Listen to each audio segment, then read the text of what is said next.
नागझिरा व्याघ्र प्रकल्पातील रूपा हत्तीने सहस्त्रचंद्र दर्शन सोहळा पूर्ण केलेला आहे। आता तिने वयाची 85 गाठलेली आहे, पण या वयातही ही रूपा पर्यटकांसाठी आकर्षणाचं केंद्रबिंदू ठरतीये।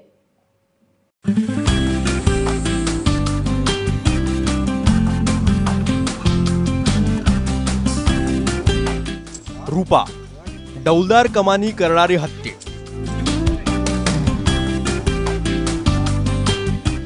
वयाच्या 85तही माहुताच्या हाकेला डोलायला तयार असते।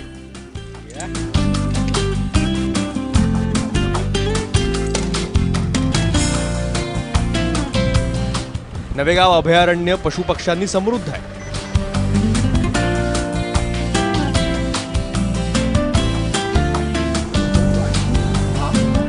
हा व्याघ्र प्रकल्प पाहायला दूरवरून असंख्य पर्यटक येत असतात, पण सध्या पर्यटकांसाठी रूपा हे आकर्षणाचा केंद्रबिंदू ठरली आहे।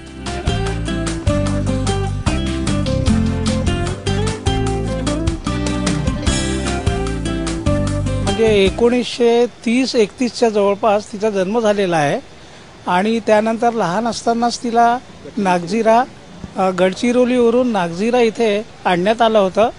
सुरुवातीला तिच्याकडून कामं करून घ्यायचे, पण तिचं 60 वर्षाचं वय झाल्यानंतर ती आता रिटायर्ड झालेली आहे। या अभयारण्यात आल्यापासून रूपा पर्यटकांना आकर्षित करते, त्यांचं मनोरंजन करते। मात्र आज ती रिटायर झाली असली तरीही लहानपणापासून तिला दिलेलं ट्रेनिंग ती विसरलेली नाहीये। हिच्या जेवणाचं आहेत 10 किलोचं जेवण, भात आणि त्याच्यात नमक आणि गूळ वगैरे टाकतो आम्ही। या रूपाचं हे आकर्षक आणि खेळतं रूप अजूनही अनेक वर्ष असंच अबाधित राहो या शुभेच्छा। हरीश मोटघरे, एबीपी माझा, गोंदिया।